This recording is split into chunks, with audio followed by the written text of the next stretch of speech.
자, 오늘 여러분들 만나서 반갑습니다. 앞으로 1년 동안 여러분들하고 이제 함께 강의를 진행하고 또 여러분들이 원하는 꿈을 이룰 수 있도록 도와주기 위해서 저도 최선을 다할 거고요. 예, 그래서 여러분들 뭐 잘 아시겠지만 지금 우리가 연초에 뭔가 새로운 일을 시작하면 또 여러 가지 희망도 있고 또 한편으로는 뭔가 지난해에 있었던 좀 아쉬움들도 있어가지고 상당히 여러 가지 이제 마음이 좀 복잡하기도 할 텐데 지금부터 새로운 마음으로 여러분들이 공부하시면 되는 거고 그 다음에 1년이라는 시간이 지나고 나면 또 빠르죠.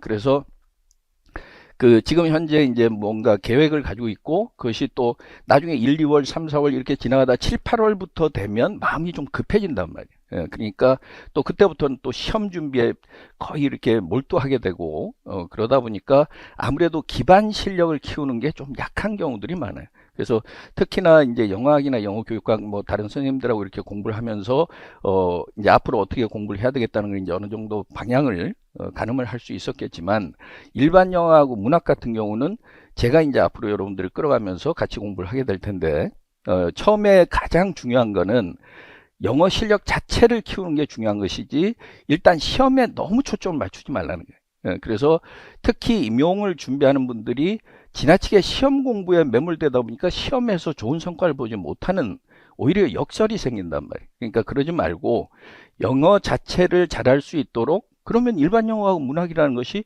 결국은 영어 자체를 잘하는 것과 관련이 있는 거니까. 그렇죠? 그래서 그렇게 이제 방향을 잡고 공부를 하자는 거예요. 그래서 1월 달부터 특히 이제 여러분들이 시작하면서 제가 좀 강조하고 싶은 건 책을 좀 많이 읽자는 거예요. 독서량을 최대한 많이 늘리자. 그러니까 우리가 일반 영어하고 문학이라고 얘기하면 결국은 일반 영어라고 이야기하는 게 결국은 나중에 학교에 가면 학생들한테 여러분들이 교사가 됐을 때 가르칠 내용이잖아요. 그죠? 영어학하고 영어 교육학은 굉장히 중요한 과목이고 그것이 교사로서의 자질을 확인하는데 꼭 필요한 것이긴 하지만 결국은 학교 현장에서 학생들한테 수업 시간에 여러분들이 가르칠 거는 소위 일반 영어하고 문학이라는 문학도 요새 들어가 있으니까 일반 영어라고 하는 그런 부분인데 일단은 읽기를 잘하게 만들어야 된다. 여러분들 스스로가 잘해야 되고 또 학생들한테 그렇게 가르쳐 줘야 되고 그렇죠? 그 다음에 또 나중에 뭐 듣기도 잘해야 되고 말도 잘할 수 있어야 되고 쓰기도 잘할 수 있고 이렇게 돼야 된단 말이에요. 그러니까 그런 관점에서 우리가 이제 공부를 할 거기 때문에 그래서 특히나 1, 2월 달 이때는 책을 좀 많이 읽자는 거예요. 그래서 영어하고 한국어 번역서를 같이 놓고 공부하는 것도 좋은 방법이야. 좀 긴 호흡으로 책 한 권씩 자기가 좋아하는 책 그래서 어제도 이제 한 분이 또 문의도 했지만 그래서 소설 같은 경우는 To Kill a Mockingbird 우리가 앵무새 죽이라고 번역된 그 책을 읽어보신 분도 있고 그렇지 않은 분도 있을 텐데 그런 책이 처음에 영어 소설의 재미를 익히는 데는 굉장히 도움이 된단 말이에요. 그리고 거기 비유적인 표현도 많고 그 내용이 좀 쉽지는 않은 부분들도 있고 그렇죠? 그러니까 여러분들이 공부하는 데는 그 책이 일단 가장 기본적으로 1, 2월 달에 한번 여러분들이 정해서 한번 스타디도 좀 해보고 토요 스타디반에서도 조금씩 이렇게 같이 해보기도 하고 그죠? 아니면은 이제 약간 뭐 특히 여성 취향이긴 하지만 Little Women 작은 아씨들 뭐 이렇게 번역된 거 아니면 Anne of Green Gables 빨강머리 앤 그게 굉장히 드라마도 있고 재밌는 부분이 많단 말이에요. 그러니까 그런 걸 통해서 조금 폭을 좀 넓혀가는 문학 작품에 대해서도 그래서 문학이 내가 고민이다 싶은 사람들은 그렇게 해서 책 뭐 원서하고 번역서를 두고 그걸 가지고 같이 대조해 보면서 공부하면 혼자 읽기도 된단 말이에요. 그러니까 그렇게 좀 연습을 해보는 것도 괜찮아요. 그래서 특히 동네 도서관들이 요새 잘 돼 있단 말이에요. 그러니까 나도 틈틈이 도서관 가가지고 그 번역서나 뭐 이런 것들도 좀 가져와서 이렇게 자료도 만들어 보고 그 다음에 원서 중에서 좋은 거는 또 찾아보기도 하고 일일이 다 살 수가 없잖아요. 그리고 또 인터넷에서 또 찾아보기도 하고 그 과정이 공부하는 과정이란 말이에요. 그러니까 지금 이제 시험을 준비하는 사람들이 너무나 시험에만 초점을 맞추다 보니까 지적인 수준이 떨어진다는 거예요.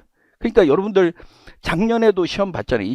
그 시험 본 사람도 있고 안 본 사람도 있을 텐데 작년에 제가 기출 해설 영상 해놓은 걸 봤을 거란 말이에요. 그죠? 그러니까 기출 해설을 하면서 저도 봐도 그 도파민 네이션이라는 책이라든가 이런 것들은 주로 과학에 관련된 그 서적들이 있고 그 다음에 이제 소설도 그렇고 그러니까 그런 것들을 평상시에 좀 광범위하게 읽고 그 다음에 그 내용을 이해할 수 있도록 하면 그럼 여러분들이 대처하기가 쉬워진다는 거예요. 그래서 특히 1, 2월에 좀 강조하고 싶은 거는 주변에 도서관을 많이 찾자라는 거예요. 그래서 도서관이 요새 잘 돼 있어요. 그래서 주변에 그 구립도서관, 시립도서관 이런 데를 찾아가서 책을 좀 많이 읽는 그래서 좀 기반 독서 능력이 미리 좀 잘 잡혀 있어야 된다는 거예요. 그래서 이제 그 점을 좀 강조하고 싶고, 그 다음에 어휘책을 보는 것도 좋아요. 그래서 저는 어휘를 따로 외우는 것을 별로 권하지는 않지만, 만약에 봐야 된다면 지난번에도 제가 설명회에서 이야기한 것처럼 word power made easy. 그래서 그런 책을 좀 같이 앞으로 조금씩 이제 활용을 하도록 할 거고, 그 다음에 어휘책을 여러분들이 가지고 있는 거 그거 하나만 잘 활용해도 돼요. 그 대신에 가능하면 영어로 설명되어 있는 거, 그리고 예문을 반드시 외우라는 거예요. 그러니까 예문이 반드시 있는 거, 그 다음에 예문을 반드시 외워서 그걸 나중에 활용할 수 있도록 그렇게 하시고, 그 다음에 영영사전, 제가 수업 시간에도 계속 이 옆에도 이건 다 영영사전에서 뽑은 거예요. 그래서 이렇게 여러분들한테 표현을 주면 요 표현들은 가능하면 예문들은 외워두라는 거예요. 다 외우지는 못하더라도. 그래서 앞으로 1년 동안은 그 연습을 계속 할 거고, 그래서 여러분들이 나중에 서술형으로 답을 쓰거나 또 나중에 수업 실현할 때 또 그걸 활용을 해야 되죠. 그러니까 영어 구사력을 높여야 된다. 플루언시 자체를 계속 높여야 된다. 그리고 직관력, 글을 읽을 때 어떤 영어의 감각적인 측면이 굉장히 중요하기 때문에 그냥 단순하게 보지 말고 항상 좀 빠르게 읽어 나갈 수 있도록, 그래서 직관력을 갖추는 게 상당히 중요하게 될 거예요. 그래서 오늘 이 자료는 원래는 이제 우리가 1월 달부터 제가 이제 책을 하나 만들어서 그걸 가지고 교재를 활용하려고 했는데, 그게 이제 Reading and Writing Booster라는 책이에요. 그래서 좀 1, 2월 달에 한 단계 도약하자. 그래서 글을 읽고 쓰는 데 있어서 한 단계 도약하자. 그런 관점에서 책을 이제 만드는데 조금 또 만들다 보면 좀 일정이 좀 늦어지기도 한단 말이에요. 그래서 아마 다음 주쯤에 그때쯤에 이제 나올 것 같은데, 뒤에 자료 있나요? 가져왔어요? 그럼 됐고요. 그래서 다음 주쯤에 나올 텐데 그 중에서 이제 일부를 오늘 좀 다루고 그렇게 이제 진행을 하도록 할 거예요. 그래서 오늘은 앞부분에서는 우리가 글을 내가 모르는 부분이 나왔을 때 어떻게 추론할 것인가. 그래서 그 힌트를 얻어 나가는 과정. 내가 단어를 몰라도 힌트를 얻을 수 있는 과정. 그런 걸 좀 설명할 거고, 그 다음에 그거 이제 단문하고 조금 장문 가지고 연습해 보고, 그 다음에 뒤에 4개의 독해 지문이 있어요. 그래서 그거는 좀 길어요. 뭐 700단어가 넘기도 하고 500단어가 넘기도 하고 소설도 하나 있고 좀 까다로운. 그래서 오늘은 문제를 다루기보다는 그렇게 해서 글을 어떻게 이해할 건가, 그 부분에 대해서 우리가 좀 다루고, 그 다음에 1, 2월 달에 다른 과목은 따로 이제 뭐 모의고사나 첨삭이 있진 않지만 일반 영어하고 문학은 4회하고 8회차, 그때 아마 제가 문제를 내고 여러분들 답안을 제출하면 첨삭을 해서 주고, 그렇게 이제 1, 2월 강의를 진행하도록 할 거예요. 그리고 1월 11일 날 진단 모의고사가 있죠. 그래서 그때 또 한번 전체 여러분들이 지금 이제 어느 정도 수준인지 그런 것들을 이제 진단하고, 그걸 바탕으로 해서 앞으로 1년 동안 공부 계획은 어떻게 할 거고, 그 다음에 상담은 또 어떻게 해서 여러분들이 앞으로 방향을 각각 개별적으로 맞춤형으로 공부할 수 있도록, 그거는 이제 1월 11일 날 토요일 날 그렇게 진행할 테니까 그건 조금 시간을 두시고 여러분들이 한번 잘 생각해 보고 가능하면 거기에 참여를 다 할 수 있도록 그렇게 하시면 되고요. 자, 오늘은 뭐 간단하게 이제 그 이야기를 했고, 바로 수업에 좀 들어가도록 합시다. 제가 좀 앉아서 진행을 하도록 할게요. 편의상. 그래서 여기 이제 보시면 요 화면들이 있는데, 화면은 제가 이제 상황에 따라서 좀 올려가면서 그렇게 할 거고, 일단 앞부분에 이렇게 하면 우리가 속독이라는 개념, 속독이라는 게 여러분들 이렇게 보면은 전공영어 시험 볼 때 시간은 그렇게 부족한데 또 굉장히 난이도가 있고 이런 지문들을 읽으려 그러면 사실은 그 아이디어를 빨리 포착하는 게 중요한데, 빨리 포착하려고 하면 단어를 하나하나 보는 그 차원이 아니고 그 문장 속에는 항상 뭔가 메시지와 스토리가 있다는 거예요. 그걸 빨리 찾는 게 굉장히 중요하다는 거죠. 그래서 제가 이제 다음 주에 여러분들이 책을 사게 되면 책에서 보게 될 게 한 4가지 정도인데, 하나는 지시어 혹은 지시어구의 대상을 빨리 찾으라는 거예요. 예? 그래서 여기서도 이야기한 것처럼 identify the referential expressions. 이래서 referential expressions 이 말은 우리가 더라는 정관사 가장 대표적인 거. 그 다음에 this나 that과 같은 지시 대명사나 지시 형용사. 그 다음에 소유 형용사나 소유 대명사. 그렇죠? 그래서 인칭 대명사 뭐 이런 것들. 그 다음에 any나 all이나 other와 같은 표현들. 그 다음에 in other words, there is 이런 표현들. 그러니까 앞에 나온 것과 뭔가 관련성 있는 표현들. 그런 것들을 중점적으로 보자는 거예요. 예, 그 다음에 그 뒤에 이제 뭐 문맥송에서 상호 관련된 어구, 설명 또는 비교의 대상, 논리적 접근, 요거는 이제 다음 시간, 다음 시간 이렇게 진행을 하도록 할 거고, 오늘은 이제 첫 번째니까 그 첫 번째 한번 보시고요. 그래서 아까도 얘기한 것처럼 이제 책이 조금 늦어졌고, 그 다음에 자료도 뭐 오늘 처음 보신 분도 있을 수 있는데, 오늘 수업 자료를 바로 현장에서 그냥 생동감 있게 이렇게 보신다고 생각하시면 돼요. 예. 자, 1번부터 한번 여기서 한번 봅시다. 자, 여기서도 볼 수 있는 것처럼 우리가 아이디어를 하나로 잡으라 했죠. 빨리 읽으려면. 그죠? Life is full of unpredictable changes. 이 말은 결국은 뭐예요? 살다 보면 별의별 일이 다 생긴다는 거예요. 그죠? 그러니까 인생은 예측할 수 없는 변화로 가득 차 있다. 이거는 우리가 중학생들한테 가르칠 때 그렇게 가르친단 말이에요. 그죠? 그냥 그렇게 직역해주고 또 이야기하는 거. 근데 우리가 아이디어를 잡을 때는 사는 게 굉장히 복잡하지. 그리고 예측 불가능한 여러 가지 일들이 다 생긴단 말이에요. But wisdom allows us to 이런 뭐야. 하지만 그래도 우리가 살면서 지혜를 얻은 덕분에 wisdom allows us to 이랬을 때 지혜가 우리로 하여금 허용해준다 이러지 말라는 거예요. 그러니까 그 중고생처럼 공부하지 말라는 거예요. 왜냐하면 여러분들이 이렇게 지금까지 이렇게 보면 wisdom이라는 사물 주어가 있을 때 부사적으로 처리한다. wisdom allows us to 이 말은 뭐예요? thanks to wisdom we can 이 말이죠. 그죠? wisdom 덕분에 우리가 이렇게 할 수 있다. 이 말 아니에요. 그렇게 쉽게 가라는 거예요. 근데 중학교, 고등학교를 거치면서 여러분들이 잘 생각하면 학교 선생님들이 또 학원 내에서 사교육에서도 그렇고 여러분들한테 영어를 과연 제대로 가르쳤는가 그걸 한번 생각해 보라는 거예요. 그죠? 그러니까 지금 여러분들이 생각만큼 영어 실력이 늘지 않았다 그러면 여러분들의 책임도 어느 정도 있겠지만 그 선생님들의 책임이 상당히 크겠죠. 그죠? 근데 여러분들이 나중에 학교에 가가지고 학생들한테 그걸 계속 또 답습을 해가지고 똑같이 애들한테 그걸 잘 못 가르치는 그런 선생님이 되면 그 학생들이 여러분들을 어떻게 존경할 수 있느냐 말이에요. 그죠? 그러니까 제가 추구하는 거는 물론 이제 우리가 당면 목표는 시험에 합격하는 거지만 뭐 1월이니까 그래도 좀 포부를 크게 갖자고요. 11월 뭐 이때 되면은 시험에 진짜 1차 합격하는 것만 해도 진짜 막 감기 덕지고 이럴 상황이지만 지금 1월 초잖아요. 그러니까 1월 초에는 좀 꿈을 크게.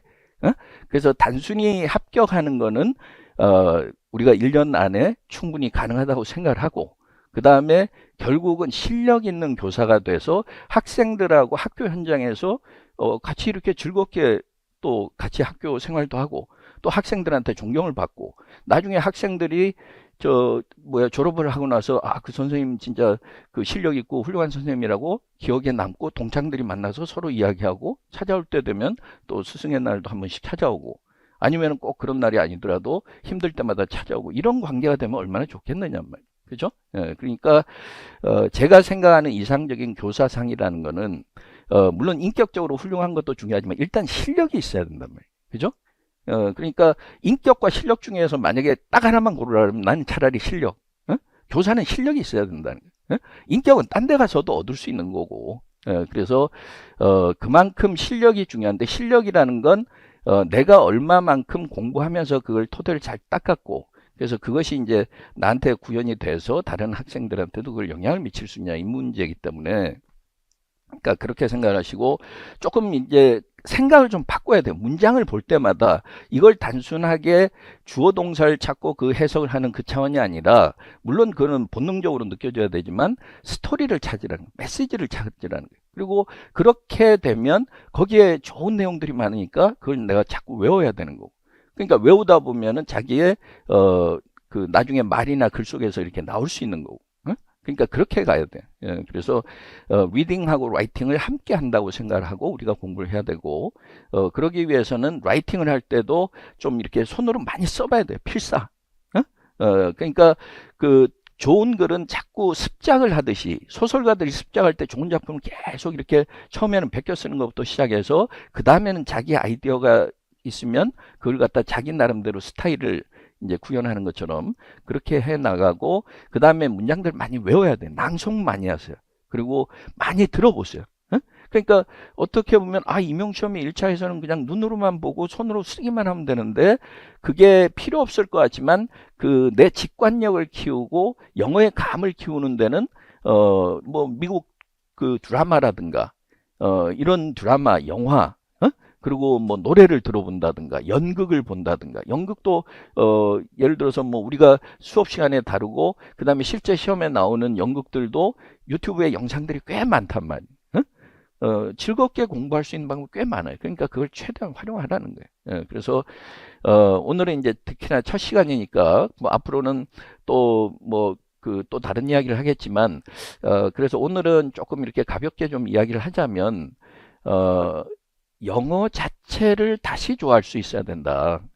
그러니까 여러분들이 영어 교육학과를 가고 그 다음에 임용시험을 보겠다고 생각하고 이럴 때는 원래는 이제 영어를 좋아해서 자기가 뭔가 영어를 전공을 해가지고 학생들한테 잘 가르치고 싶다 이런 생각에서 했는데 많이 듣는 이야기가 임용 공부를 하다 보니까 영어가 재미가 없어졌다는 거예요. 왜냐하면 외울 규칙들도 너무나 많고 비문정문 너무나 따지고 그러니까 실제로 그 현실에서 사용하기보다는 자꾸 규범, 문법 중요하긴 하죠. 근데 거기에 너무 사로잡혀 있으면 왜냐면은 문제를 풀어야 되고 거기에서 답이 또 갈리기도 하니까 그러다 보니까 너무 단편적으로 공부하더라는 거예요. 그러면은 재미가 없죠.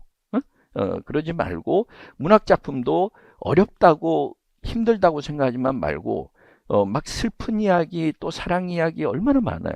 그죠? 그러니까 또 재미있는 이야기, 코믹한 거. 그죠? 그래서 그 문학 작품을 보는 관점을 좀 달리 하자는 거예요. 그래서 이제 앞으로는 조금 특히나 1월 달에는 공부하는 재미를 좀 빨리 느꼈으면 좋겠다. 그러면 스스로 자꾸 하게 돼 있단 말이에요.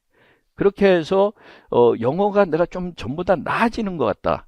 뭐 내가 여기서 얘기하는 건 전반적인 영어의 플루언시나 이해력이 좀 더 나아지는 것 같다. 그럼 영어학하고 영어 교육학을 보는 관점도 달라질 거예요. 그 규칙을 보는 것도. 그리고 원서 읽을 때도 훨씬 더 내가 흡수력이 높아질 거고.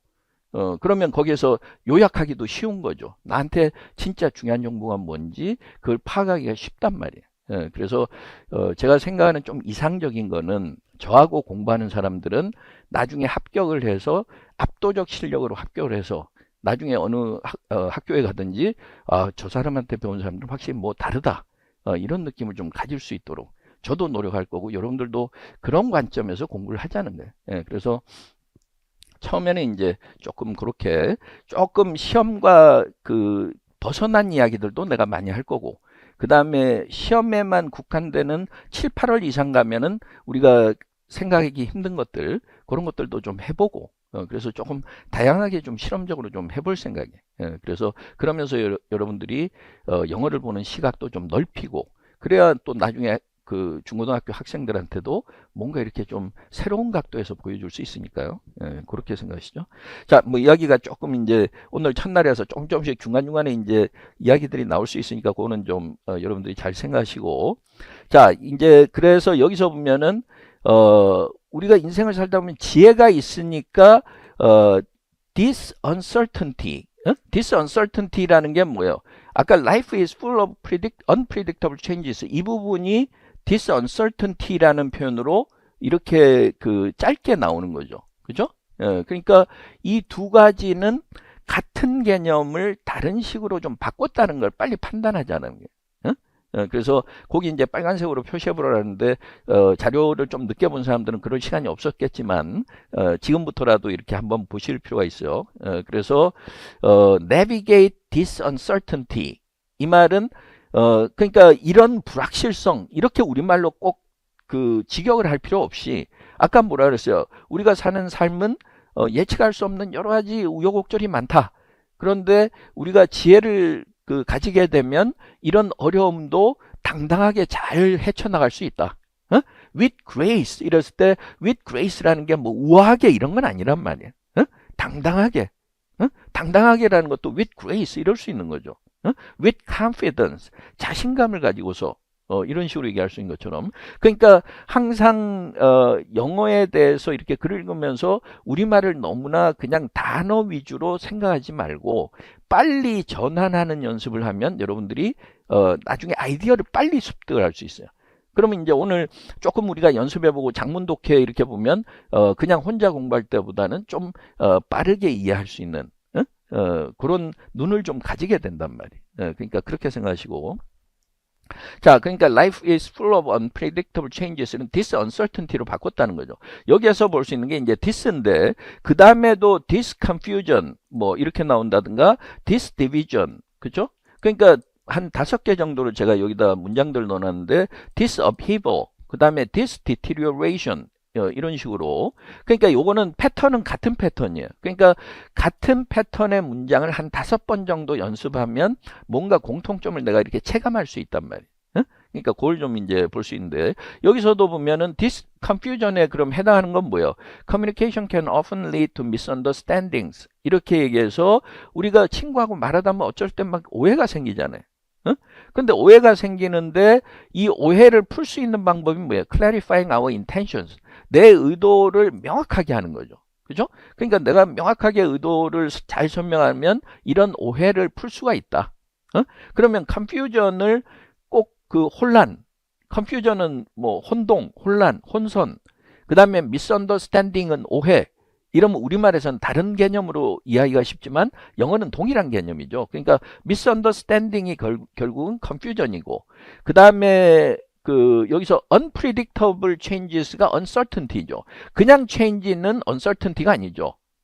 근데 unpredictable이 붙으면은 uncertainty가 된단 말이에요. 그러니까 우리가 글을 읽으면서 어느 앞부분에 하나 읽어보니까 아예 뒤에 나올 말은 이런 말이겠구나. 그걸 미리 짐작하는 사람은 훨씬 빠르게 대처한단 말이에요. 그죠? 그건 나중에 확인만 하면 되니까. 그래서 여러분들이 실제 시험에서도 이건 무슨 이야기지? 그러면서 앞에서 헷갈릴 때가 있단 말이에요. 그리고 또 시험을 출제하는 사람은 처음부터 쉽다고 느끼도록 만들지 않아요. 그러니까 처음에는 헷갈리게 만든단 말이에요. 근데 그걸 잘 뚫고 나가면서 내가 더 읽어 나가고 그래서 당황하지 않고 끝까지 읽을 수 있는 사람 그런 사람이 결국은 문제를 잘 풀 수 있는 거죠. 그러니까 그렇게 여러분들이 연습을 해야 된다는 거예요. 그러니까 처음 보는 지문, 처음 보는 내용 이렇다고 하더라도 어떤 사람은 거기에서 무너지는 사람이고 어떤 사람은 거기에서 당황하지 않고 잘 극복하는 사람이 있어요. 그 차이를 만들어내야 된다. 그리고 여러분들이 나중에 선생님이 돼서 학생들한테 가르칠 때도 그런 학생들을 만들어야 되는 거죠. 수능에서 까다로운 지문들 많은데 그 까다로운 지문을 기술적으로 요령으로 해결해서 1등급 받는 게 아니라 그 요령도 중요하지만 실제 가지고 있는 능력이 워낙 뛰어나서 그런 거 없이도 그냥 술술 해나갈 수 있는 학생들 그렇게 만들어 줘야 되는 거예요. 그러니까 그러려면 가르치는 여러분이 그렇게 돼야 되는 거예요. 자, 그럼 뭐 시간상 요거는 비슷한 거니까 이제 다 그 구체적으로 볼지는 않겠고 다 이런 패턴이 있다는 거예요. 그럼 여기서도 human ambition frequently leads to conflict 이렇게 얘기하면 이것도 역시 this division하고 관련되는 거죠. 그죠? 그러니까 human ambition이라는 게 뭐야? 인간의 뭐 야심 이렇게 하지 않더라도 예를 들어서 쟤도 1등 하고 싶고 나도 1등 하고 싶으면 서로 경쟁과 갈등이 생길 수 있는 거죠. 그죠? 그러니까 휴먼 앰비션이라는 게 나도 1등 너도 1등 이게 휴먼 앰비션이죠. 뭐 꼭 인간의 야심 이러지 않아도 우리가 매사 그렇잖아요. 친구하고 점심 먹으러 와도 나는 짜장면 나는 짬뽕 이러면은 또 그게 또 서로 의견이 엇갈릴 수도 있고 그건 뭐 중국집 같이 가지만 나는 순두부 나는 짬뽕 뭐 이러면 또 어디 가느냐 그렇죠? 그러면은 디비전이 생기는 거죠. 그러니까 모든 일이 단어로 나오는 거는 복잡해 보여도 사실은 우리가 다 이미 경험한 거고 쉬운 일들이라는 거예요. 그래서 사실은 나중에 이제 장문 독해 볼 때도 그렇겠지만 좀 어려워 보이는 걸 쉽게 이해하는 게 능력이에요. 보이기에는 어려워 보여요. 근데 그걸 쉽게 이해하는 게 능력이란 말이에요. 그래서 그걸 항상 느껴야 되는 거고요. 그 다음에 여기서 technological advances sometimes cause societal disruptions 이 말도 뭐예요? 기술이 발달하면 사회가 급변하게 되죠. societal disruptions disrupt라는 개념이 혼란스럽게 한다고 해서 부정적인 의미만 있는 것이 아니라 스마트폰이 나오기 전만 하더라도 우리가 전화를 하는 혹은 문자를 나누거나 이런 방식에서 스마트폰이 나오고 스마트폰에 이어서 또 인공지능도 발달하고 챗GPT가 나오면서 완전히 공부하는 방식도 지금 바뀌고 있단 말이에요. 그러니까 그런 게 다 societal disruption이죠. 그럼 이거는 disupheaval, 사회적인 어떤 격변이나 급격한 변화죠. 그죠? 그러니까 기술이 발달하다 보면 경우에 따라서는 사회적으로 굉장히 급격한 변화가 나타나지만 하지만 thoughtful policies, 그래서 좀 이렇게 그 치밀한 정책을 취할 경우 이런 급격한 변화를 이렇게 연착륙시킬 수 있다. mitigate, 약하게 만들 수 있다. 그러니까 순조롭게 진행되도록 할 수 있다. 이런 이야기예요. 그래서 여러분들이 잘 보시면 제가 지금 한국말 구사하는 것이 자연스럽게 가능하면 이해하기 쉽도록 하려고 하죠. 단어별로 보지 않고. 근데 왜 그거는 어떤 사람은 그렇게 하고 어떤 사람은 그렇게 하지 못한단 말이에요. 근데 그렇게 하지 못하는 사람은 주로 영한 사전을 가지고 공부한 사람. 그 다음에 영어 단어에다 한국어 단어로 외운 사람. 그리고 영어의 문장 구조에다 한국어 단어를 끼워 넣어서 단순 직역하는 통상적인 해석 방법을 따른 사람. 그런 거고, 그 반대편에 있는 사람들은 거기에서 벗어난 사람들이. 그래서 더군다나 저는 뭐 원래 이제 통번역대학원 출신이고 그러다 보니까 이제 통역이나 번역을 위해서 훈련을 받은 사람이고, 통역은 요새는 뭐 못하지만 번역을 이제 지금은 이제 집중해서 하는 거고, 그래서 그런 사람들은 뭐냐면 어떤 아이디어를 들었을 때 막 복잡한 걸 풀어서 설명을 해줘야 되는. 그러니까 그 훈련이 많이 돼 있는 거죠. 그러니까 여러분들이 무슨 번역가가 되고 뭐 통역사가 되고 이런 목적을 가지고 공부하는 건 아니지만 그 능력이 있으면 도움이 분명히 된단 말이에요. 왜냐하면 숨은 뜻들을 잘 찾아낼 수 있기 때문에. 그래서 가능하면은 여러분들이 영어로 된 글을 보면서도 한국어로 잘 다듬는 관점을 가지면 읽기가 훨씬 쉬워져요. 그리고 더 생생하게 느낄 수 있고. 그래서 그거는 이제 조금씩 우리가 이제 같이 생각을 해보도록 할 거예요. 자, 그 다음에 여기서도 보면 prolonged exposure to stress weakens mental resilience. 이러면 생각나는 건 뭐예요?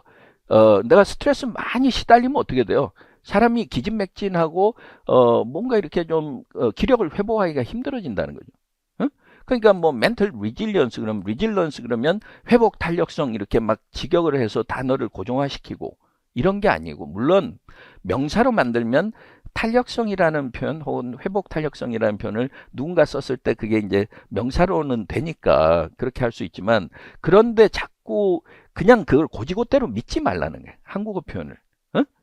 사실은 그릇된 이해를 하도록 만드는 표현들이 많단 말이에요.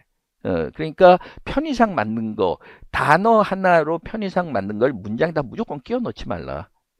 그러니까 오히려 resilience라는 개념은 오뚜기 정신, 7.8기 정신, 극기 이런 거란 말이에요. 그러니까 우리가 아무리 진짜 막 넘어졌다가 쓰러지는 한이 있더라도 오뚜기처럼 이렇게 아주 빨리빨리 극복하고 일어나고 이런 게 resilience죠. 그죠? 근데 그걸 갖다 이제 뭐 회복 탄력성이라고 하든 뭐든 요새는 하도 그 표현이 많이 익숙해 있긴 한데 그래서 뭐 나름대로 쓸 수는 있지만 어쨌든 이제 그런 아이디어들을 생각을 하라는 거죠. 그래서 여기서도 이제 그런 이야기예요. 자, 그 다음에 이렇게 this가 있었느냐면 그 뒤에는 패턴이 all other fascinations 이런 표현이 나요. all other.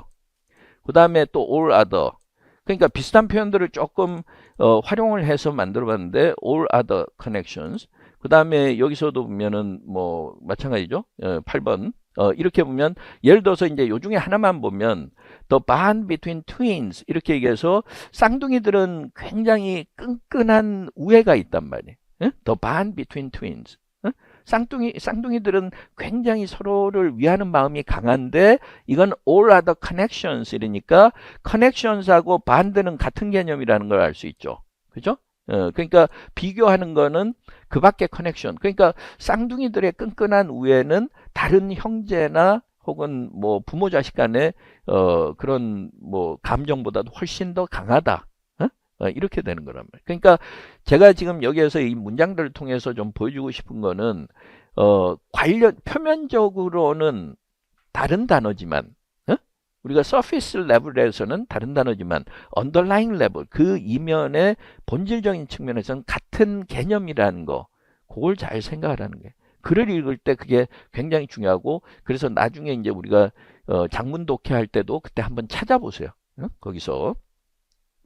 자, 그 다음에 이제 조금 대화체로 넘어가서 이렇게 보면 여기서도 보면은 her agitation, 이렇게 이제 소유격이라든가 소유 대명사나 뭐 아니면은 그 소유 형용사라든가 뭐 이런 식의 소유격이 나왔고, 그 다음에 여기서도 her words 이렇게 얘기했죠.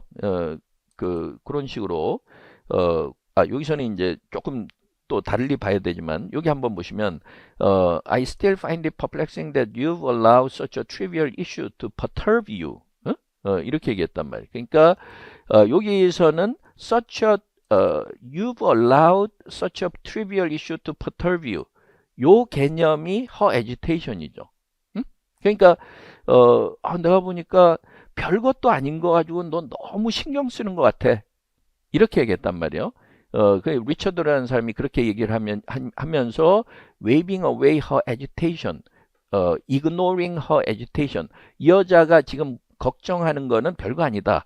as though, 마치 뭐처럼 insignificant breeze. 그러니까 아무 그 의미 없는 그냥 산들바람처럼, 아무 의미 없는 미풍처럼, 그러니까 아무 의미 없는 그런 그 한때 바람처럼, 그건 별거 아니야. her agitation. 그죠? 그러니까 her agitation이라고 이야기한 게 앞에 있는 you've allowed such a trivial issue to perturb you. 이 부분의 서술적 의미를 her agitation으로 다시 끌고 온단 말이에요. 그죠? 영어는 이렇게 표현한다는 거예요. 그러니까 아니면 우리 같으면 야, 너무 신경 쓰는 것 같아. 너 신경 쓰고 있는데, 근데 그 여자가 신경 쓰는 것에 대해서 대수롭지 않게 됐다. 우리는 가능하면 단어를 동일하게 해줘야 연관성이 많이 생기고, 영어는 패러프레이징이 발달해 있기 때문에 다른 단어를 쓴다는 거예요.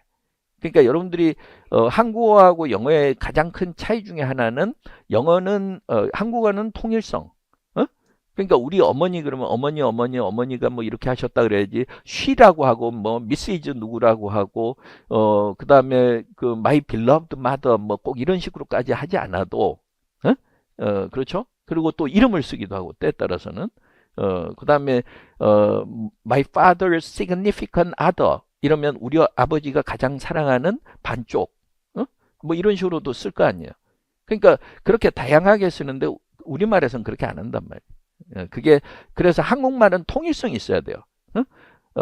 그 남북 문제에 있어서 북한 그러면 계속 북한이지.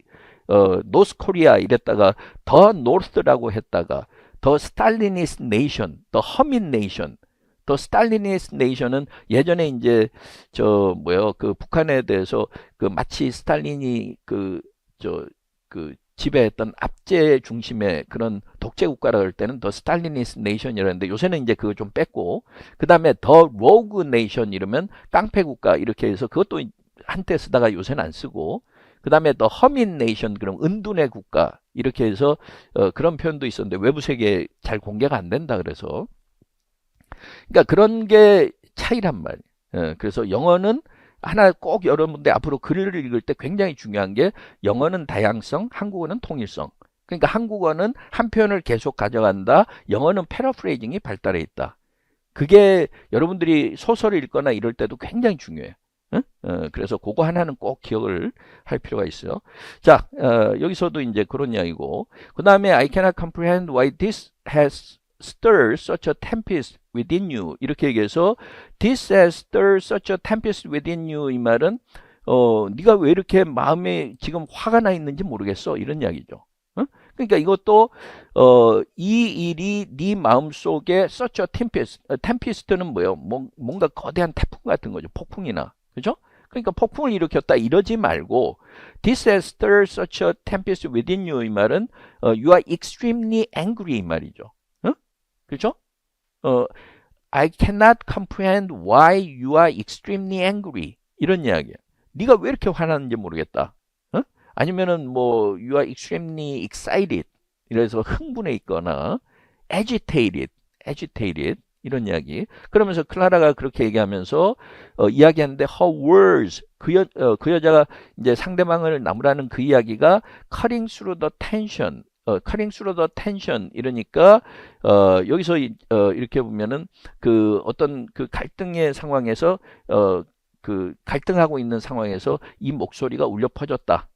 이런 이야기고 그 다음에 with a veneer detachment 이렇게 되는 거죠. 그러니까 여기에서는 더 텐션 가지고도 뭔가 우리가 활용할 볼 것 같지만 거기에 맞는 건 없고 여기서는 a veneer of detachment라는 게 결국은 뭐예요?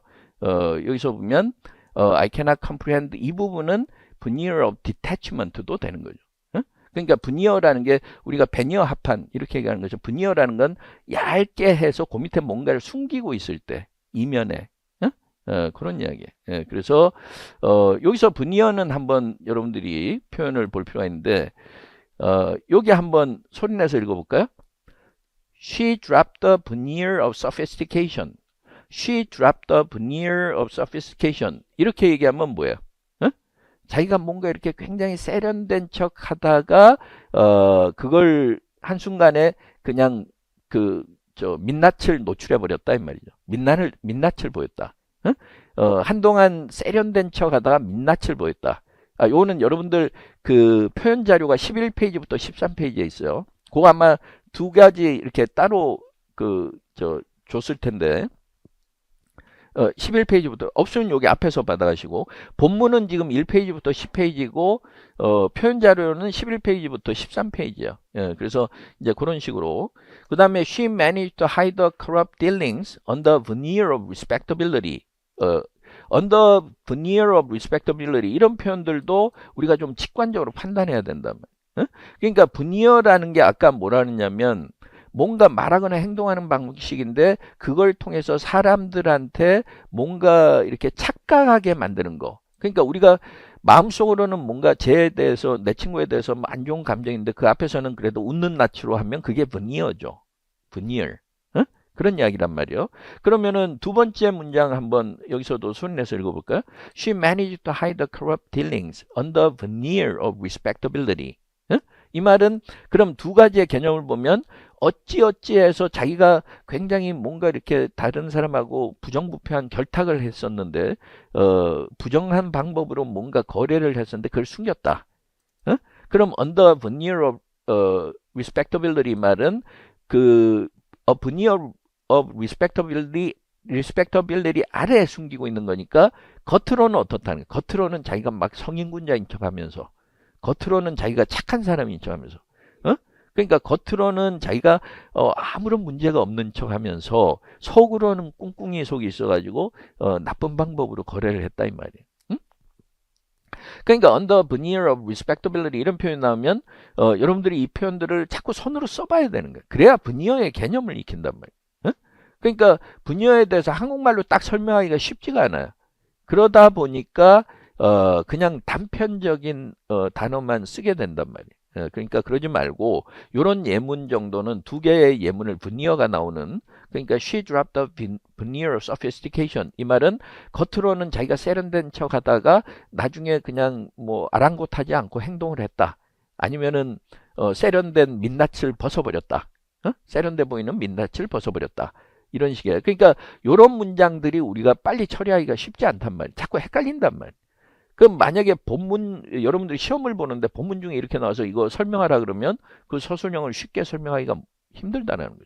예, 그러니까 여러분들이 작년에도 시험 보면 특히나 요번에 뭐 영어학하고 영어 교육학에 비해서 일반 영어하고 문학에서 생각했던 것보다 점수가 안 나왔다든가 아니면은 굉장히 당황했다라는 이야기들이 많은데 그런 경우는 바로 이런 부분에 대한 감각이 떨어지기 때문이다.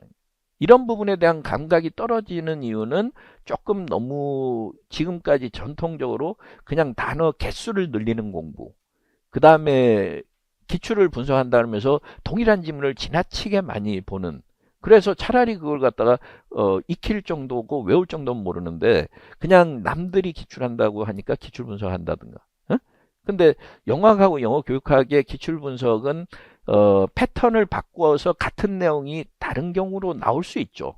어? 근데 일반 영어하고 문학은 절대 같은 지문은 나올 수 없단 말이에요. 나오면 난리 나는 거죠. 그건 안 되는 거죠. 예, 그러니까 같은 지문은 나오지 않는데 그나마 그 자료들은 그래도 심사평가원에서 고민을 거듭해서 지문도 뽑고 문제를 만든 거니까 공부 자료로는 좋아요. 예, 그러니까 그런 관점에서 해야지 그걸 가지고 무슨 적중시킨다든가 이런 관점은 좀 다르다. 예, 그래서 그렇게 그 공부를 할 때 그 시험에만 초점을 맞추다 보면 오히려 내 실력이 늘지 않아서 나중에 지금 1, 2월 달에는 그래도 시간 여유가 있으니까 괜찮은데 경험해 보신 분들 알겠지만 7, 8월 되면 마음이 굉장히 힘들어진다는 거예요. 그리고 뭐 7, 8월 지나고 그 다음에 되면 거의 그냥 관성으로 공부하게 돼 있어요. 남들 하는 대로. 그냥 모의고사 많이 보고 점수에 또 신경 쓰게 되고 그 다음에 또 그 뭐요 그 여러 학원들의 모고를 하다 보니까 그러다 보면은 그냥 답 맞추기가 급급하고 그러면은 바쁘기는 바쁜데 실력은 늘지 않고 이렇게 된단 말이죠. 예, 그러니까 7, 8월 넘어가면 그렇게 되기가 쉽기 때문에 지금 1, 2월 달에는 특히나 영어를 보는 시각 자체를 바꿔야 된다는 거예요. 그래서 그런 식으로 보시면 되고요. 자, 그 다음에 한번 봅시다. 그래서 여기서 veneer of detachment 이렇게 얘기하니까 뭔가 이렇게 좀 자기는 초연한 듯한 그런 표정을 띠면서 이게 초연한 게 나는 네가 왜 그렇게 걱정하는지 모르겠어. 이 부분의 느낌하고 같은 느낌이 되는 거죠. 그런 이야기고 그 다음에 the tension은 또 뭐하고 같은 거예요? 여기 such a tempest within you. 이거는 또 the tension이고 그래서 여기서 보면 this has stir such a tempest within you는 the tension을 가리키는 거고 그래서 더라는 정관사 그런 것들을 볼 수 있고 그 다음에 a veneer of detachment는 앞에 자기가 이해 못하겠다라는 그러니까 자기는 약간 거리감을 두는 듯한 그 느낌 이렇게 되는 거예요. 예, 그래서 한 문장 속에서도 두 개가 지금 앞의 내용과 관련된 내용 이렇게 나올 수 있다는 거예요. 요거는 이제 빨간색은 이렇게 볼 수 있죠. 예. 자, 그 다음에 뭐 11번, 12번 이렇게 비슷하게 가는데 12번에 이렇게 보시면 여기서도 the resonance of a poet's words 이렇게 얘기해서 resonance라는 거는 원래 이 방이 이렇게 있으면 뭔가 우리가 소리가 공명이 울린다든가 이러면 공명이기도 하고 거기에서 확대된 의미가 공감 뭔가 사람들하고 함께 그 우리가 코드가 맞는다는 거죠. 그게 resonance이기도 하단 말이에요. 그것도 여기서 한번 보시면 예문을 통해서 한번 볼까요? 첫 번째 예문 한번 소리내서 읽어봅시다. His story didn't have much resonance with the audience. 이런 뭐겠어요? His story didn't have much resonance with the audience. 이 말은 예를 들어서 어떤 사람이 막 열심히 이야기를 하는데 듣는 사람들이 전혀 공감하지 못했다. 그러니까 예를 들어서 뭐 연사가 나왔는데 자기가 막 그동안 살았던 삶을 쫙 이야기하는데 별로 공감을 얻지 못했다. 이러면 didn't have much resonance with somebody. 이렇게 되는 거예요. 그래서 이건 사물이 주어일 때는 have resonance with고 그 다음에 뭐 꼭 사물이 주어가 그 되는 경우라고 하더라도 여기서는 참 자기 자신한테 이렇게 with를 써도 되고 for를 써도 되는데 this poem has many resonances for me 이렇게 얘기하면 나는 이 시를 읽고 나서 느끼는 바가 컸다. 그렇죠? 이 시가 나는 이 시를 읽고 굉장히 공감했다. 이런 말이란 말이에요. has many resonances for me. 그러니까 하나하나의 단어가 아니라 여러 개의 단어로 조합이 됐을 때 빨리 습득을 해야 된다는 거예요. 그러니까 우리가 글을 봤을 때 이제 이해하는 과정은 어떻게 돼요? 여러분들이 어떤 사람은 나는 글을 읽었을 때 이런 지문은 굉장히 시간이 오래 걸린다. 아니면 어떤 지문은 좀 빠르게 이해할 수 있다. 그러니까 사실은 그건 반응 속도죠. 그러니까 내가 어떤 글을 내 눈으로 보고 결국은 눈으로 본 것이 내 뇌에서 빨리 뭔가 이해하는 뭐 과정을 저도 뇌과학은 잘 모르겠지만 그렇게 하고 나서 내가 느껴야 된단 말이에요. 근데 그 과정이 짧을수록 속독이 되겠죠. 그러니까 그 과정을 짧게 하려 그러면 단계를 줄여야 되는 거죠. 그러면 그 단계가 보통 우리가 여러분들 중학교 1학년, 뭐 고등학교 1학년 이렇게 보면 보통은 이제 영어를 잘 못하니까 영어의 어순에다가 한국어를 끼워 넣는 식으로 해서 그걸 이제 여러 단계를 거쳐서 이해하게 된단 말이에요. 근데 가능하면 한 단계에서 이해를 하라는 거예요. 그러려 그러면 레조넌스의 개념이라는 것이 뭔가 누구한테 의미 있게 다가가는 것이라고 안다면 이 시를 읽으니 나는 굉장히 공감이 됐다. 이러면 이해가 빠를 거 아니에요. 그리고 역으로 이 시를 읽어보니까 나는 굉장히 공감이 됐다. 그러면 This poem has many resonances for me. 이걸 전환을 빨리빨리 할 수 있으면 한국어에서 영어로도 잘할 수 있고 영어에서도 한국어로 잘할 수 있고 그죠? 그러니까 그런 방식으로 좀 공부를 하라는 거예요. 그러면 나중에 쓰임새가 많으니까 물론 그게 그렇게 쉽진 않지만 그걸 많이 하지는 말고 하루에 한 5개에서 10개 문장만이라도 습관, 중요한 건 습관 이런 것이기 때문에 앞으로는 공부하면서 조금 임용시험에만 국한시키지 않고 좀 더 넓게 공부하고 깊게 공부하자. 그러면 나중에 어느 순간 여러분들이 그 1, 2월 지나고 3, 4월 지나면서 영어를 보는 시각이 이렇게 달라져 있으면 그 다음에 시험을 대하는 방식이나 태도도 달라져요. 그래서 조금 이제 그런 관점으로 공부하시길 바라는 거예요. 자, 그 다음에 또 한번 봅시다. 이번에는 The historian's meticulous reconstruction of an era through fragmentary records 이렇게 얘기했어요. 우리가 이제 영어로 글을 읽다 보면 그 사물주어가 발달해 있기 때문에 주어 부분이 상당히 긴 경우가 많단 말이에요. 그죠? 그러니까 그걸 봤을 때 빨리 아이디어로 서술형으로 바꾸라는 거예요. 그러니까 여기서 보면 The historians 소유격이지만 의미상으로는 주어죠. 역사학자는 뭘 하는 거예요? meticulous reconstruction 이랬는데 reconstruction은 명사지만 동작의 의미를 가지는 동사적 의미죠. 그러니까 meticulous reconstruction은 역사학자가 예를 들어서 100년 전에 어느 문서나 아니면은 무슨 고분을 발견했다 그러면 하는 게 뭐예요? 그걸 꼼꼼하게 다시 재구성하는 거죠. 그날 있었던 일을. 그 대상이 on era 그 한 시대를 재구성하는데 through fragmentary records. 그죠? 단편적인 역사적 문서들을 가지고서 꼼꼼하게 그 시대를 재현하는 거죠. 역사학자가 하는 일이. 그걸 빨리 생각. 근데 그 역사학자의 그런 역할은 surpasses 다른 것보다 훨씬 더 큰 의미가 있거나 뛰어나거나 능가한다는 거죠. all other forms of intellectual inquiry 이랬어요. 그러니까 all other라고 이렇게 비교하고 이런 거 아까 참 빨간색으로 하기로 했는데 이런 빨간색으로 돼 있는 이 부분 그래서 이 부분하고 그 아까 이제 referential expression 그 앞에 거를 지칭하는 표현이 돼서 서로 관련이 있다는 걸 보여준단 말이에요. 그래서 all other forms of intellectual inquiry 중에 하나가 바로 역사학자의 그 연구죠. 그러니까 all other forms of intellectual inquiry는 역사학자가 하는 일이 있지만 과학자가 하는 일 또 사회학자가 하는 일이 다 다를 거 아니야. 그러니까 역사학자가 하는 일이 더 그 다른 어떤 지적인 탐구보다도 훨씬 더 앞선다. for 왜냐하면 for 다음에 절이 나오면 이유를 나타내는 거예요. 왜냐하면 it intertwines. it이라는 게 뭐예요? The historian's reconstruction이죠.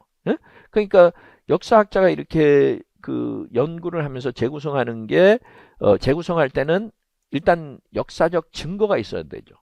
팩트가 있어야 되고 에비던스가 있어야 되고 그 다음에 imagination 이렇게 해서 100년 전에는 아마 이랬을 거다라는 상상력을 통해서 과거를 되살려내기 때문이다.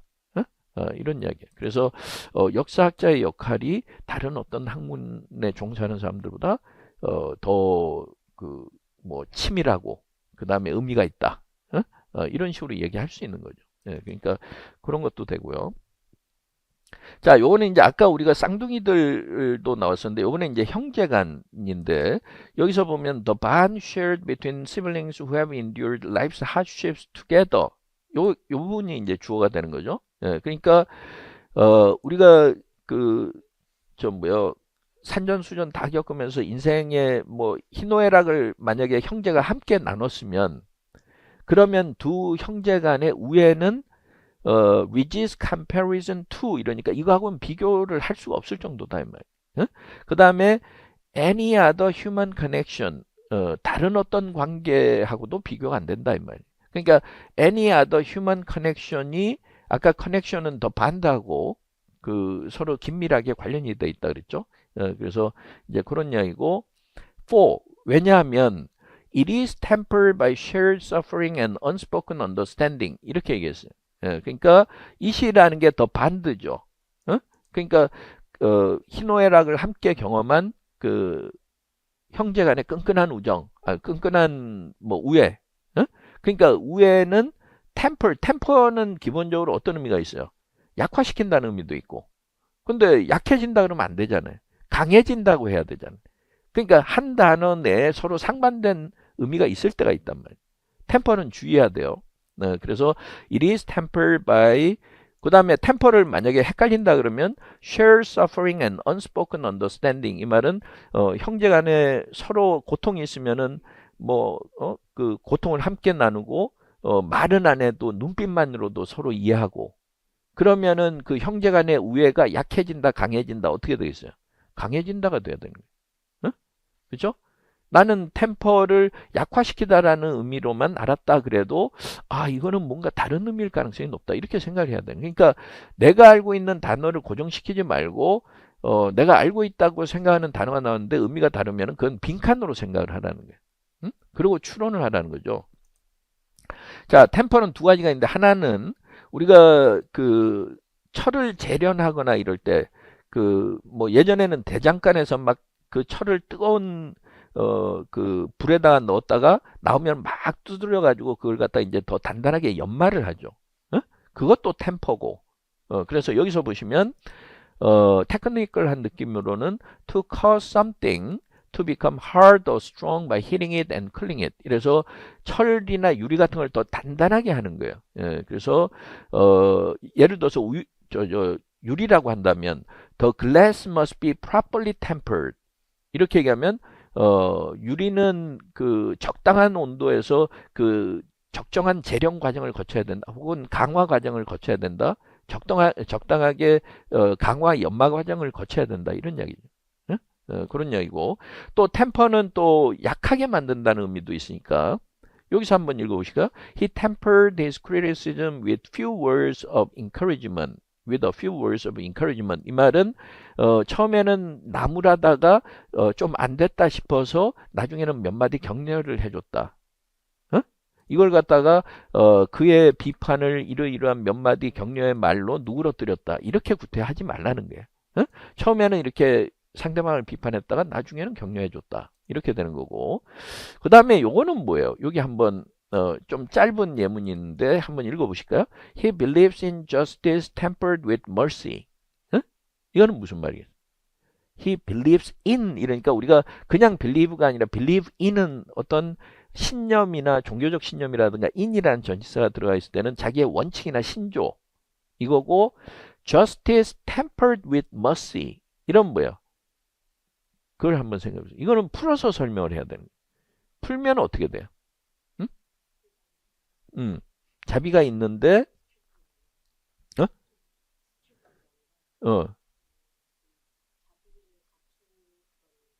그렇죠. 뭐 그 자비를 갖춘 정의 뭐 이래도 대략은 알 것 같은데 사실은 따끔하게 혼내는 것도 중요하지만 그래도 기분을 좀 풀어줘야 된다든가.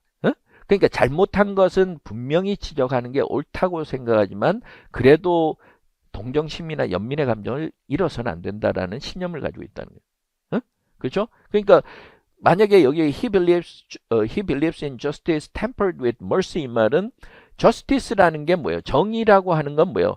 잘한 사람은 칭찬해주고 못했으면은 벌을 받아야 되고 뭐 아니면 비난을 받아야 되는 거죠. 그렇죠? 근데 그렇게만 하면 아까 strict라는 표현이 나왔던 것처럼 너무 엄격하단 말이에요. 그렇죠? 그러니까 아주 따끔하게 훈육을 잘하는 아버지처럼 따끔하게 야단을 치되 어머니와 같은 따뜻한 마음으로 또 감싸 안는 그렇게 해야 효과가 있다는 거예요. 우리가 학생들한테도 justice tempered with mercy 이게 중요하겠죠. 학생들이 뭐 잘못했을 때는 선생님으로서 따끔하게 혼을 내지만 그래도 그 아이의 감정을 생각해서 잘 또 감정을 또 누그러뜨려야 되고 그러니까 아이의 상황을 또 우리가 생각을 해야 되는 거죠. 그죠?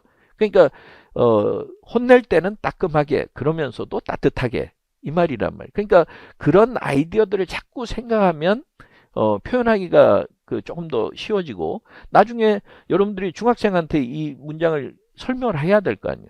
응? 애가 이렇게 보다가 선생님 이건 무슨 뜻인지 모르겠어요. 뭐 이러면서 그 사람은 자비로 그 약해진 정의를 믿고 있다. 이게 무슨 말인지 도대체 모르겠어요. 이러면 선생님도 그거 보고 글쎄 이거는 그 말이 해석은 맞는데 이해가 안 되네. 이러면 안 된단 말이에요. 그러니까 그걸 설명을 해줘야 되는 거죠. 응? 야, 이거는 네가 단순직역을 하니까 그렇게 할 수 있지만 자, 잘 생각해봐. 여기서 이야기하는 건 뭐예요? 저스티스가 있는데 그걸 갖다가 저스티스가 100이라면 그것만 100으로 하면 너무 따끔하고 상대방한테 기분 나쁠 수 있으니까 약간 마이너스 10이나 이래서 한 8, 90으로 낮춰주는 게 멀시라는 거죠. 그러니까 따끔하게 혼내주는 건 중요하지만 또 보살펴 줄 때는 아니면 보듬어 줄 때는 보듬어 줘야 된다. 이런 거. 그래서 그냥 순도 100%의 엄격함만은 안 되고 따뜻한 포용의 정신이 있는 엄격함 이런 게 돼야 된다는 거예요. 그러니까 그렇게 보면 표현들을 여러 가지로 우리가 생각해 볼 수 있는 거죠. 그러면 영어는 이렇게 표현했는데 한국어는 이렇게 풀어서 설명을 해줘야 되겠구나. 그럼 이해하기가 쉽겠구나. 그런 걸 좀 알 수 있단 말이에요. 자, 일단 여기에서는 나중에 오늘 지문에 보면 템퍼가 또 한 번 더 나와요. 그래서 여기서 한번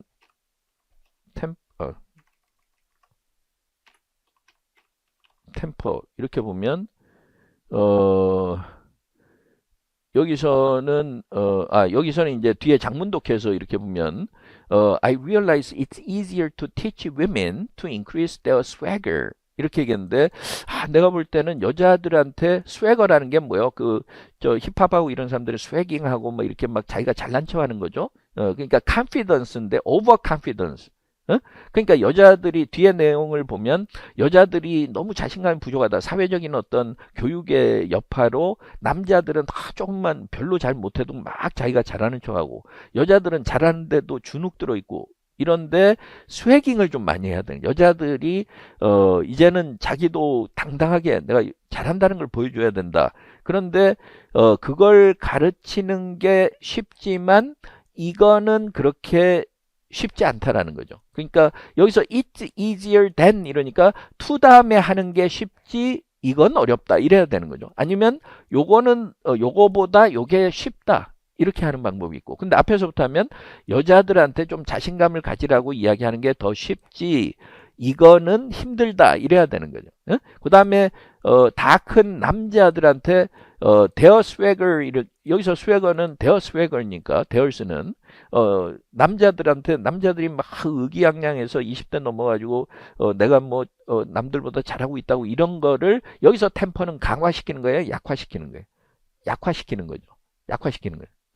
왜냐면은 남자들은 너무 오버 컨피던스 이래서 자기가 너무 자신만만해 있고 사회적인 어떤 현상으로 여자들은 너무 주눅이 들어있는데 여자들이 자신감을 가지도록 하는 거는 자신감 가지면 돼 이러면서 여자들한테 막 북돋워 주면 되지만 남자들한테 야 너는 지금 네 100% 능력보다 120% 가진 것처럼 하고 있는데 그거 좀 20% 줄여야 돼 그러면 남자들이 말을 듣겠느냐 이 말이에요. 안 듣는다는 거예요. 그래서 이런 문장에서 템퍼는 아까 템퍼하고 반대의 경우라는 거예요. 그러니까 아까 봤던 이 부분에서 템퍼하고는 반대인 경우 그래서 동일한 단어가 이렇게 맥락에 따라서 문맥에 따라서 달라진다는 거예요. 그런 것들을 이제 잘 보는 게 상당히 중요하죠. 자, 그 다음에 뭐 그런 식으로 이제 우리가 그 내용들을 좀 볼 수가 있고요. 그 다음에 조금 비교적 짧은 단문으로 더 연습을 좀 해볼 텐데 여러분들 제가 예습 자료에 처음에 올릴 때는 여기다 복수 형태로 돼 있었어요. These balances. 그거는 제가 조금 잘못 그 기록을 해서 요걸 교정을 했어요. 그래서 요거는 고쳤는데 disbalance. disbalance. 이런 이야기고 그럼 이 disbalance하고 관련된 표현을 우리가 한번 찾아보다 지금 자료에는 디스밸런스로 돼 있어요. 근데 예습 자료 내가 그 파일로 올린 데는 these balances로 돼 있을 거예요. 예, 그러니까 지금은 신경 안 쓰셔도 돼요. 예? 자, 여기 한번 보시면 ecosystems are delicate networks sustained by the intricate interplay of flora, fauna, and environmental factors 이렇게 얘기했어요. 예? 그러니까 우리가 생태계라는 거는 굉장히 아주 절묘하게 미묘하게 그 복잡하게 절묘하게 어떤 서로 그 얽히고 설켜 있는 하나의 네트워크로 돼 있는 건데 그 네트워크가 지탱될 수 있는 것은 그 밑에 뭐가 있기 때문이요? The intricate interplay of flora, fauna, and environmental factors 이렇게 얘기했단 말이에요. 응? 그러니까 플로라는 식물 전체를 가리킬 때 플로라, 그 다음에 동물은 포나, 뭐 표현은 우리가 모를 수 있지만 뭐 동식물이죠. 플로라 앤 포나 이렇게 얘기하는데 그러니까 우리가 생태계라는 건 뭐예요? 동식물과 그 주변 환경이 절묘하게 어우러져 있는 거. intricate interplay. intricate interplay 그럼 우리말로 어떻게 넣어야 될지 잘 모른단 말이에요. 근데 여러분들이 쉽게 이해할 수 있는 표현을 쓰란 말이에요. 어? 절묘하게 어울려져 있는 건데 그렇게 지탱이 되는 것이다. 어? 그러니까 우리가 생태계라는 거는 굉장히 네트워크의 형태인데 미묘하게 이렇게 얽히고 설켜 있죠. 어? 그 다음에 sustain by 이랬을 때 이걸 뒤에서 끌고 오지 말고 근데 여기서 which are sustained by 여기서는 which are가 생략된 거니까 아이고 which are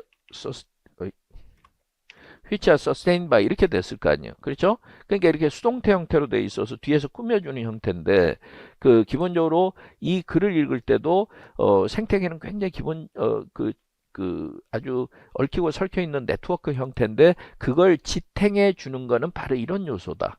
이런 것에 의해서 지탱된다. 이렇게 하는 것보다 지탱하는 요소는 이것다 이 말이에요. 그렇죠? He was killed by his ex-co-worker. 이렇게 얘기하면 그 사람은 과거 전직 동료에 의해서 살해됐다 이럴 수도 있지만 he was killed by his ex-co-worker 이렇게 얘기하면 그 사람을 죽인 범인은 전에 뭐 직장 동료였다. 그죠? He was killed by 이렇게 얘기하면 그러니까 그 사람을 죽인 범인은 이렇게 갈 수 있는 거잖아요. 그러니까 수동태도 앞에서부터 그렇게 처리하는 연습 그걸 자꾸 생각해 보라는 거예요. 앞으로 이제 그걸 이제 수동태 연습을 조금 할 텐데 그렇게 조금씩 패턴을 가지고 연습해보고 또 지문에 적용해보고 이런 식으로 좀 하게 될 거예요. 자, 그래서 여기서 disbalance라는 게 이 그 동식물과 이 환경이 서로 긴밀하게 서로 연결되어 있는 걸 이야기하는 서로 절묘하게 작용하는 것 그게 disbalance죠. 그렇죠? 근데 인간이 이런 자연 생태계의 이 그 균형을 깨게 됐고 깬 방식이 뭐예요? 삼림은 무분별하게 남벌하고, 그 다음에 공해, 그 다음에 자원을 자원을 남용하고, 자원을 지나치게 고갈시키고 이러면서 균형이 깨졌고 그 결과 생물의 다양성이 사라지게 되고 그 다음에 우리가 느낄 수 있는 것처럼 기후 변화가 급격하게 나타나고 그 다음에 이런 자연의 환경이 무너지게 됐다 이렇게 되는 거죠. 그래서 여기서는 disbalance는 이제 바로 그 앞에 내용과 관련 있는 거고 그래서 이런 것들 같이 끌고 가라는 거예요. 그러면은 여러분들이 이해하기가 쉬우니까요. 자, 그 다음에 languages evolve over time. 언어는 계속 변화하게 돼 있죠. 시간이 흐르면서 over time. 시간이 흐르면서 변화할 수 있는데 그래서 shaped by cultural shifts, technological advancements, and the movement of people. 이거는 구체화시킨 거죠. 그죠? 그래서 문화적인 어떤 변화에 의해서 언어가 변화하게 되고 그 다음에 기술 변화, 그 다음에 사람들의 이동 이런 것으로 인해서 변한다. 그 다음에 이렇게 점점 세대가 흐를수록 with each passing generation words fall out of use. 그러면 이제 쓰이던 단어들이 이제 더 이상 사용되지 않게 되고 그 다음에 morph는 change니까 그죠? 동사로 morph는 change니까 그러면 이제 그 문법 규칙도 구조도 바뀌게 되고 그 다음에 새로운 표현들이 등장하게 된다는 거죠. 이게 this transformation이죠. 그러니까 우리가 더라는 정관사나 this나 이렇게 해서 뭔가 지칭하는 표현들이 나오면 요 this transformation은 여기서는 언어의 변화가 돼야 되죠. 그죠? 이렇게 된단 말이에요. 그래서 this transformation reflects not only linguistic creativity, 그래서 언어적인 어떤 창의성만 보여주는 게 아니라 the ever-changing nature of human communication. 그래서 인간의 어떤 소통이 끊임없이 변화하는 성격이 있다. 그걸 이제 잘 보여준다는 거예요. 그러니까 그런 식으로 이럴 때 this를 주의하라는 거예요. 이 패턴에서는. 앞에서 뭔가 길게 설명해 놓고 this 이렇게 나가거나 더 이렇게 나가거나 그런 것들 좀 주의해 볼 필요가 있고요. 그 다음에 뭐 조금 이렇게 이런 단문 형태가 나오고 긴 장문을 한번 봅시다. 긴 장문에서 여기서 한번 보시면 여기서도 그런 표현들을 좀 찾아볼 수 있는데 The symphony created by a composer 이렇게 해서 이제 그 작곡가가 그 교향악을 하나 작곡을 했어요. 작곡을 했는데 born of countless hours of thought and inspiration 이거는 이제 중간에 삽입된 거죠. 우리가 사람이 태어날 때는 born을 이자를 안 쓰지만 뭔가 새로운 것이 탄생한다든가 사람 이외에 이러면 이제 born을 쓰는데 이라는 철자가 붙는데 born of countless hours of thought and inspiration 이 말은 그 작곡가가 그 교향 음악을 작곡할 때까지는 수없이 많은 시간 동안 자기가 생각하고 고민하고 영감을 느끼면서 그걸 만들어낸 거죠.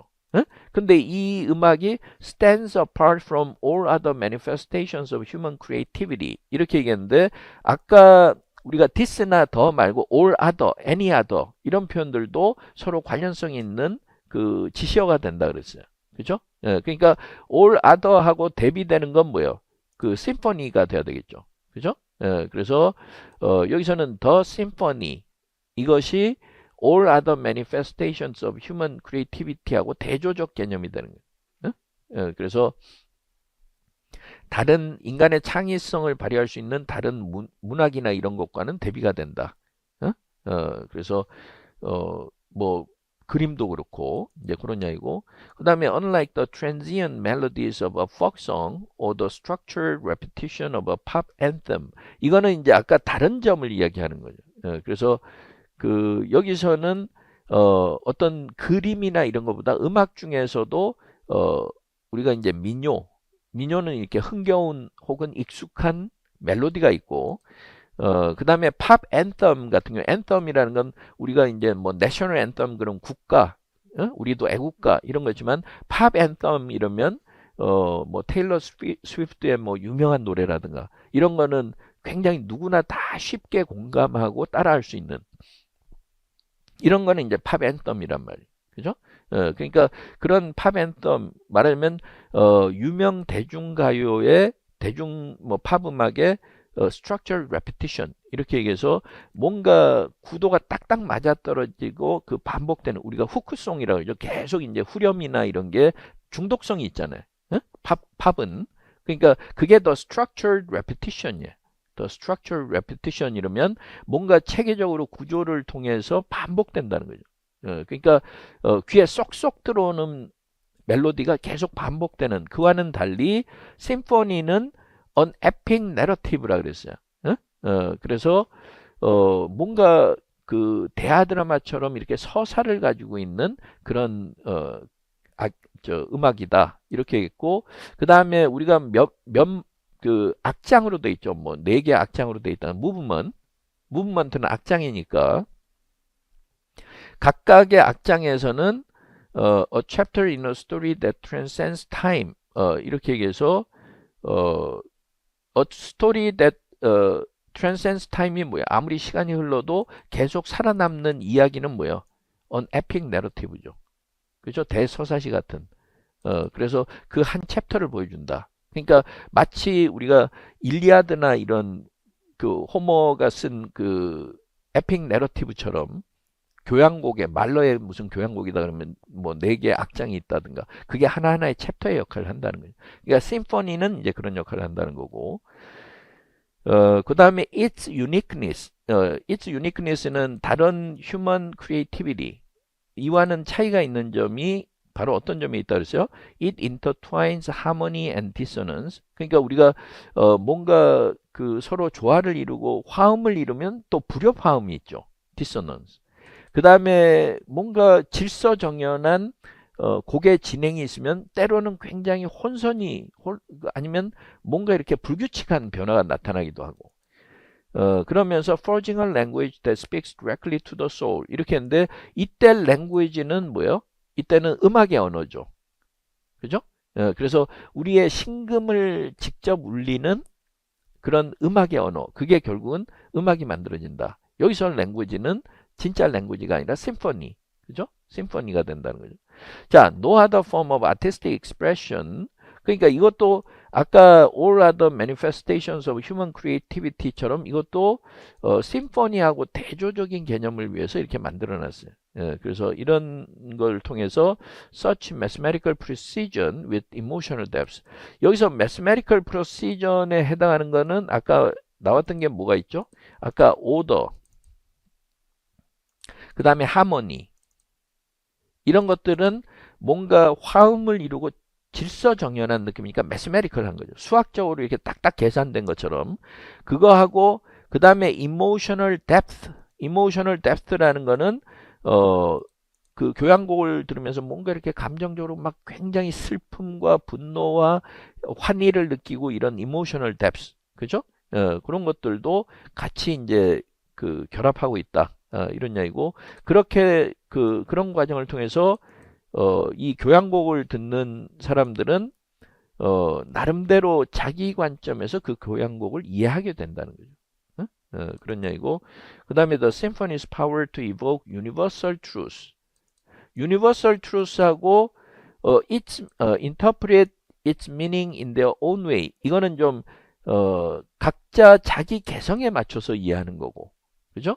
그 다음에 evoke universal truth는 이 교향곡을 듣는 사람이라면 다 공통적으로 느끼는 점 그걸 두 가지를 같이 보여준다는 거예요. While remaining deeply personal to each audience 이렇게 얘기해서 그러면서 이제 계속 각각의 관객 한 사람 한 사람한테 굉장히 자기만의 감정을 느끼도록 해주고 그 다음에 이들은 remember distinguishes it from all other art forms 이래서 그렇게 되면 모든 것이 여기선 그 audience member 이렇게 해서 아까 audience를 전체라고 본다면 한 사람 한 사람 이런 이야기고 그 다음에 그래서 이 다른 음악의 다른 예술 영역하고는 좀 차별화된다. 이런 이야기. 그러니까 결국은 심포니가 가지는 차별점 이런 것들을 이렇게 묘사하면서 앞에 있는 것을 이렇게 가지고 끌고 가기도 한다는 거예요. 그래서 그렇게 보시면 되고요. 자, 첫 시간은 요 정도 하고 잠깐 쉬었다 하도록 할 텐데 두 번째 시간에는 장문 독해 지문에서 조금 우리가 다뤄볼 거고 한번 문제들을 각자 만들어 봤어요. 혹시 오늘 바로 보신 분들은 시간이 없어서 그렇다 치고 나중에 그걸 한번 각자 발표도 좀 해보고 뭐 해온 사람은 안 그러면 저도 하나 만들어 온 거는 같이 보고 그렇게 해서 만약에 실제 시험을 내는 사람들은 어떤 지문을 봤을 때 어떤 문제를 내고 싶은 충동을 느낄까? 우리가 시험자의 심리를 좀 이해해야 되겠죠. 시험 출제자의 심리를 이해해야 되기 때문에 그래서 앞으로 글을 읽으면서 조금씩 그렇게 한번 접근을 해보려고 해요. 그래서 여러분들이 만약에 임용시험을 내는 출제자라면 어떤 문제를 내고 그럼 어떤 답변을 원할까? 그래서 어떻게 헷갈리는 문제를 만들까? 그런 것들을 한번 생각해 보자는 거죠. 자, 10분만 쉬었다가 하도록 하겠습니다. 잠깐 쉬겠습니다.